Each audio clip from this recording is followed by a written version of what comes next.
일반 월급쟁이들인 우리가 도대체 어떻게 10억이 넘는 건물들을 살 돈을 구하는지에 대한 이야기를 해보려 한다. 시작. 일단 처음이 가장 어렵다. 시작은 달리 방도가 없었다. 그냥 한 6개월 1년간 죽은 셈 치고 허리띠 졸라매 모아야 했다. 우리의 시작 상태를 간략히 설명하자면 나 졸업 후 1년 백수생활, 갓 1년차 약사됨. 준, 건축회사에 재직, 신용카드 빚 매달 1,000불을 습관적으로 달고 다님. 매달 저축 당연히 없음. 양가 부모님들의 경제적 지원 아예 없음. 돈을 모으기로 결심하고서부터는 일단 신용카드 빚을 무조건 0으로 유지하는 것부터 시작한 뒤 일단 5만 불만 최대한 빨리 모으자는 마인드였다. 그렇게 둘의 월급을 모아 마련한 5만 불로 첫 번째 빌딩을 구매했다. 이제 리모델링을 해야 하는데 공사 비용이 없네. 돈이 없으면 만들어야지. 별 수 있나? 신용카드.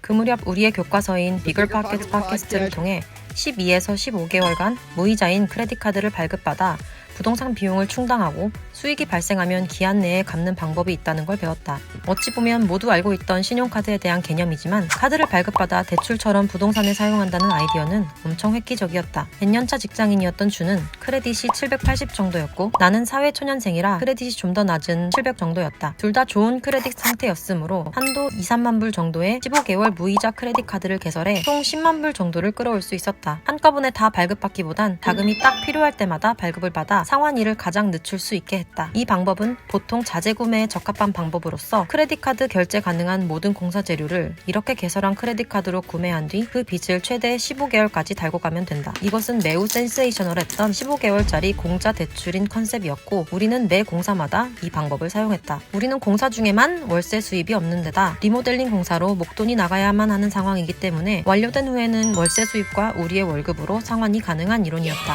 Personal line of credit. 한국말로 하면 사채겠지만 영화에 나오는 무시무시한 사채가 아닌 단기 대출의 목적으로 돈을 빌려주는 렌더 회사에서 빌리는 것이다. 은행 대출보다 훨씬 비싼 10% 이상의 이자를 내야 하지만 말 그대로 단기 대출이다. 리모델링 이후 월세 수익이 들어오거나 더 높은 집값으로 리파이낸스가 가능해지면 이자가 비싼 퍼스널 론부터 한꺼번에 갚아버리면 된다. 비글 팟캐스트 커뮤니티 웹사이트와 구글 검색을 통해 대출 회사들에 대한 많은 사람들의 리뷰를 참고해 어디서 돈을 빌릴지 결정했다. 우리는 두 번째 건물 공사 당시 라이트스트림이라는 곳에서 브리지론 개념으로 8만 불을 빌렸고 월세 렌트와 리파이낸스 이후 곧바로 1년 안에 상환할 수 있었다. 401k 론. 많은 회사들이 지원해주고 있는 401k 퇴직연금을 담보로 하는 대출도 사용했다. 이자율은 7% 정도였지만 내가 내는 이자가 어차피 나의 퇴직금으로 고스란히 쌓이는 시스템이라 이 또한 공짜 대출이라고 볼 수 있다. 여기선 4만 불 정도를 끌어다 썼고 이자가 어차피 나한테 쌓이기 때문에 다른 대출들보다 가장 나중에 갚았다. 그래도 자금이 부족하다면 몇만 불 정도는 가족들과 친한 친구에게 이자를 내고 빌렸었다. 2022년에 110만 불, 120만 불짜리 건물들을 20% 다운페이로 동시에 매매할 때는 특히나 위의 방법들로는 감당이 되지 못할 만큼의 돈이 필요했다. 대부분의 자금은 이미 굴러가고 있던 첫 두 개의 건물들이 매달 벌어들이는 각 수천 불의 월세 수익을 모은 것이었지만 그래도 부족했다. 그래서 그때에는 다섯 번째 방법 HELOC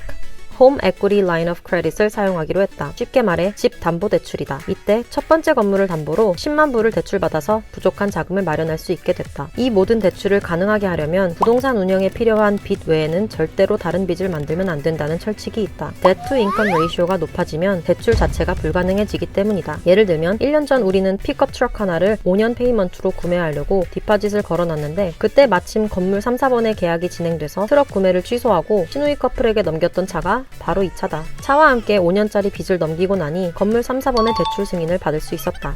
내가 초창기에 가장 많이 했던 질문이 우리 돈 없는데 어떡해?